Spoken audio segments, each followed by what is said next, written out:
Hey, my name is Adam. Welcome to the channel. I'm a healthcare entrepreneur. I own three companies inside of healthcare, and I was able to scale my private practice to three locations in the challenging economy. And I did it with the help of a lot of people who are a lot smarter than me, coaches and mentors.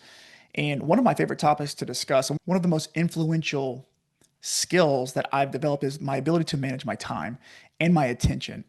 It's what I believe is the strongest CEO skill that you can develop. And so today I want to give you some insights into how you can reduce overwhelm and anxiety and have more clarity, composure, and execution day to day as you're running your business. Because let's face it, the administrative and operational complexities of your business are not going away.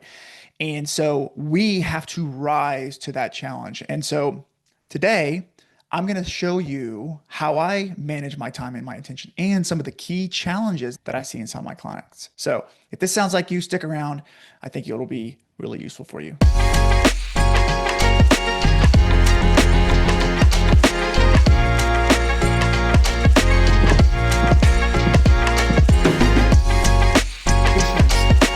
Sorry if I'm a little late, y'all. Hey, I'm back. Took last week off. Hope you guys don't mind. I was doing something really, what I think is really important. Why was I not here last week? It's because I was investing in myself. I went off site, joined a new coaching program, a new mastermind, and that was my time to really put my money where my mouth was. Had to drop an investment and invest in myself. And so that's why I missed last week. Hope you guys are okay with that. So happy Thursday. It is a beautiful day. It's hot here in South Mississippi and Louisiana. And I'm excited to be here. Hope this brings you tons of value. Today, I'm talking to you if you are a healthcare entrepreneur who wants to win, right? Like you've got this freaking desire to just do something great, right? Like you want to make an impact in people's lives. You want to support your community. You want to make some money and support your household and take your family on trips. And you want to just do some cool stuff, right? You want to win in healthcare. You want to serve your patient at a high level. I'm talking to you because one of the most influential, if not the most influential skill that I've learned is my ability to manage my focus and my attention. It's been transformative. It's the better I get at that, the more I create, like the more projects that I move forward in a meaningful way. So I talk about this topic a lot because it's so important. It's such a skill of execution. And almost lost you. So today we're going to talk about why you feel like you're always putting out fires. You always feel like you're putting out fires. So before we get started, I want to share a journey with you. It's called the journey of business ownership. All right. So I'm going to use my hands as a prop. The beginning is on this side. The end is on this side. Okay. In the beginning, you started your business, right? And what did you do? What did you do? You saved up some money. You started putting together some plans and you took a leap. Okay. In the beginning, you have a lot of time. Okay. You have a lot of time because you have no patients to treat. There's no patients to treat. There's no customers to support. Okay. So you have a lot of time on your calendar. Remember that? Remember that when you woke up and you were like, man, I got to figure out how to get this place full of patients. You had time, you had space on your calendar. And that space helped you define where the priority was and helped you create urgency around the thing that mattered most, i.e., getting the patients in the door. Okay. And what you did is you filled that time with hustle. Hustle. Let's define what hustle means. Never defined it. Hustle in my mind means it's kind of this state of continuously trying to define how to move things forward all the time. It's like you're fighting and clawing and seeking out ways to move things forward. You're not always clear on exactly if what you're doing is exactly the right thing, but you know that you're trying to create momentum through your effort and your energy. That's hustle. So you had all this time on your calendar, you filled it with hustle, and guess what? Guess what happened? You got busy. That hustle created busyness. You filled your calendar. Patients started coming in. Doctors started referring to you. You're right. Maybe you hired a front desk person or two. You hired a clinician and you got busy. You got busy. Congratulations. It worked. Then we get stuck. And this is where we really have a problem. Okay. So the journey is you have time on your calendar, then you fill it with hustle, then you get busy, then you get stuck. Okay. Then you get stuck. Why do we get stuck? Because all of that hustle, that whole time we were hustling, all of our energy and effort was around this idea of getting busy. We were striving to get busy. We were striving to get some cash flow, right? And then we got it. But once we get it, we hang on to it and we won't let it go. We just won't let it go because if you let it go, then you have to sacrifice a little bit of cash flow. And that unwillingness to let go and create new space on the calendar is the thing that keeps us stuck. It's the thing that kept me stuck, right? So the prerequisite to growth is space, time, right? The prerequisite to growth is space. The time and space that's on your calendar is the thing that helps you unlock creativity to solve new problems, to create more growth. And so you're continuously giving yourself space so that you can use that space to be the creative genius that you are.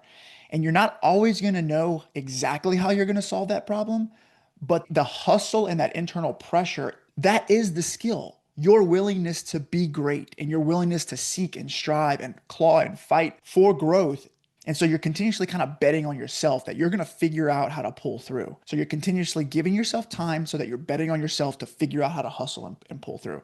And as long as you can learn some new skills and surround yourself with some really great people and mentors, you're probably going to figure it out as long as you don't give up. Okay. So that's the story. That's the journey. And so the mistake that we make when we're stuck, is that we get overwhelmed, right? Because we're consumed by patient care. We're consumed by, and by the way, it doesn't have to be patient care. What else are you holding on to? You might be holding on to the front desk, or you might be holding on to marketing. You might be holding on to sales. You might be holding on to the policy and procedure manual. You might be holding on to training all the new therapists. You might be holding on to recruiting, right? You're holding on to something, right? You're holding on to something. So you're like continuously being emotionally detached to something. Patient care tends to be the first thing, okay? And we get overwhelmed. We get kind of scattered. We get beat down and lost in that hustle. And we think that whenever we feel ready, that we'll start to step out.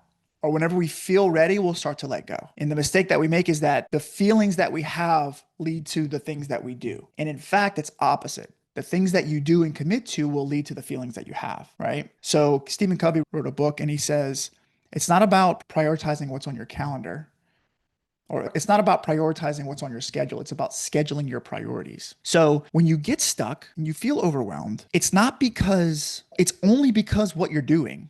It's only because what you're committing to. The thing that you're doing and committing to is the thing that's causing you to feel overwhelmed and stuck. So it's like this weird positive feedback loop. And you must, in order to feel unstuck and unoverwhelmed, you have to let go of what you're doing and commit to something new, which is scary because this is the thing you know how to do. This is the thing you hustled for, but you got to let go of it and do something new and commit to something new without having all the answers, without fully knowing exactly how you're going to do it. You have to trust the process. But that commitment to something new is the thing that opens you up to feeling unoverwhelmed and unstuck and feeling fulfilled and excited and free. And right, it's scary at first, but that transition gets easier and easier as you continue to bet on yourself. All right. Hopefully that makes sense. So stop waiting until you feel ready to let go because it's never going to happen because of what you're doing. Instead, commit to letting go and then you will feel ready. Cool. All right. So what's missing? Why do we hold on? We hold on usually because we are missing discernment. We're missing discernment. And I don't know if this is the Webster's dictionary, but discernment is, in my mind, if you guys are smarter than me, don't beat me up. But discernment in my mind is the ability to decide,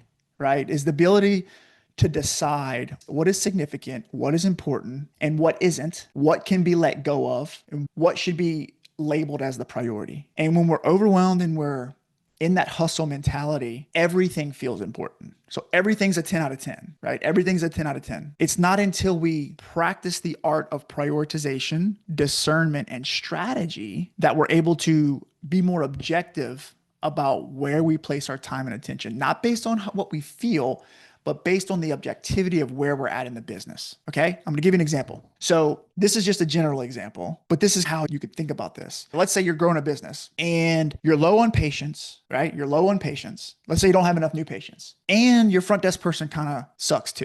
Let's just say they're underperforming. Two problems, both important, both feel like we should do it. And let's just throw in a third problem.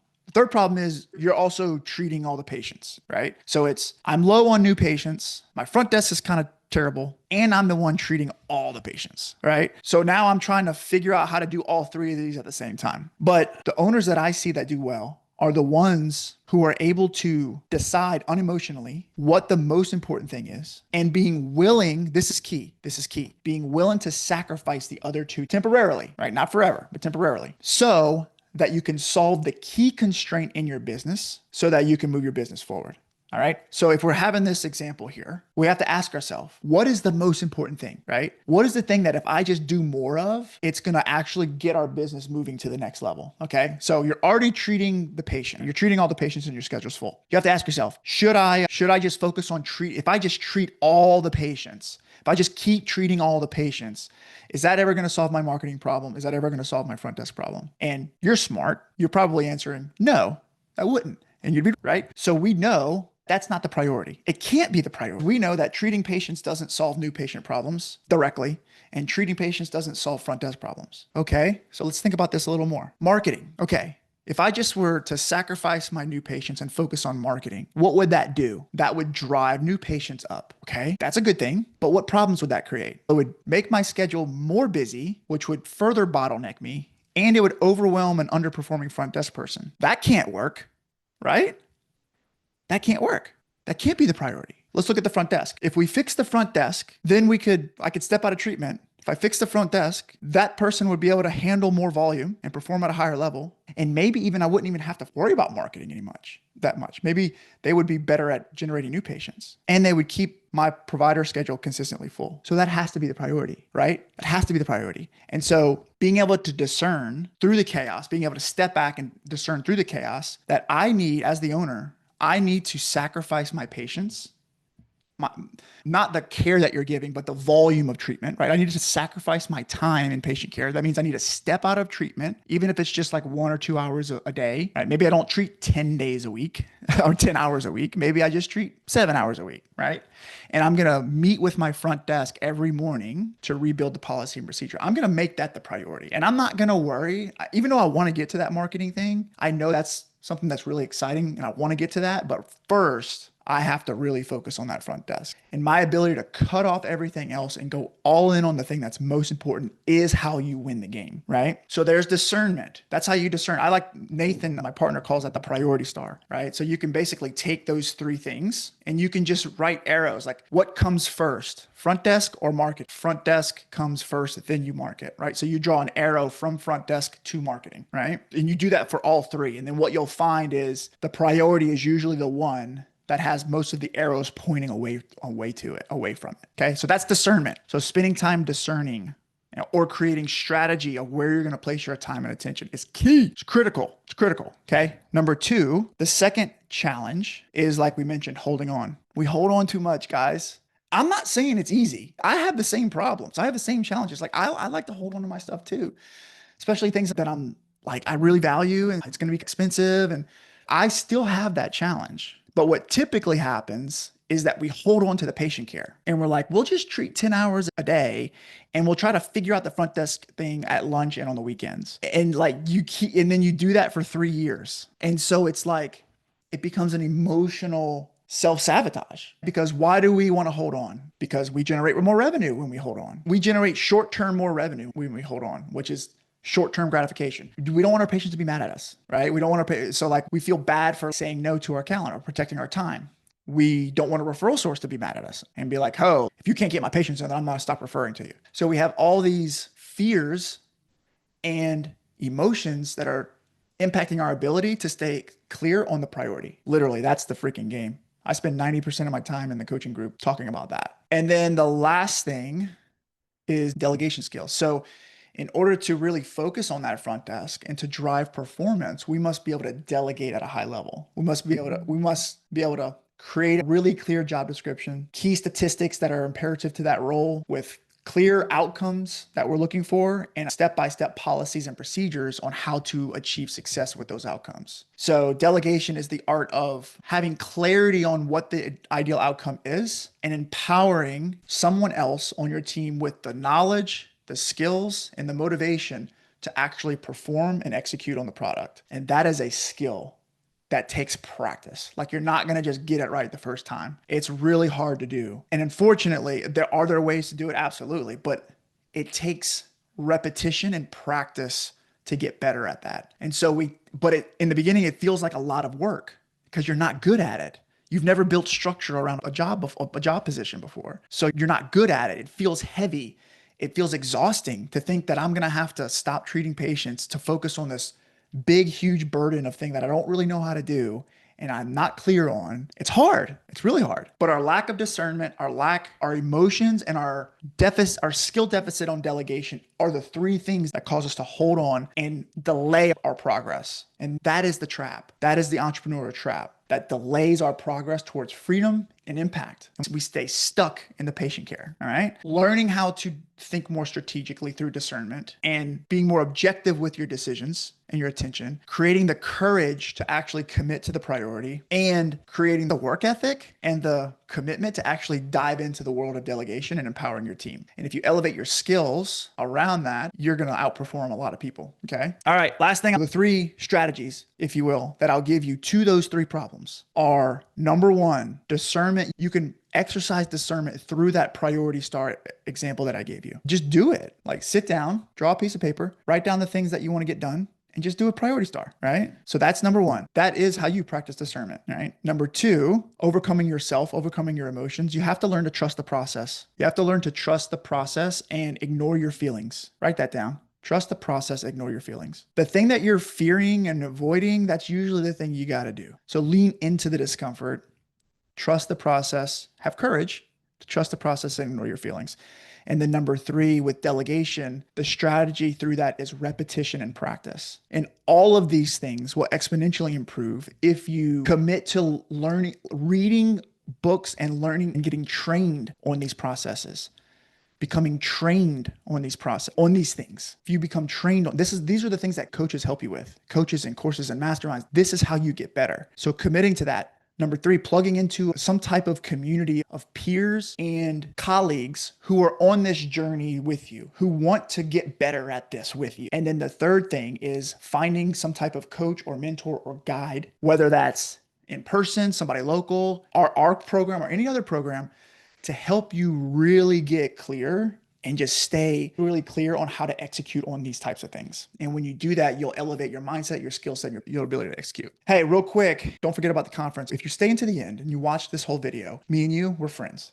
Okay. We have an amazing conference in Destin, Florida. It's called the Elevate and Expand, October 2nd through 4th. We got about 40 days. We need you in the room. If you've watched this video to the end, you need to be in this room. It's going to be transformative for you. I promise you. I want to see you in more than anything. Y'all have a great week. Hey, private practice owner. I hope that brought you a little bit of value. If you enjoyed it, share this with someone. You can also help by hitting the subscribe button below. If you do that, it helps me get the channel out to more people. Check out the show notes if you want some freebies. I'll give you a dashboard. There's a manual there. You can check out our podcast. There's a lot of free stuff. I'm on a mission to help healthcare entrepreneurs like you win. And I'd love to have you in my community. See you soon.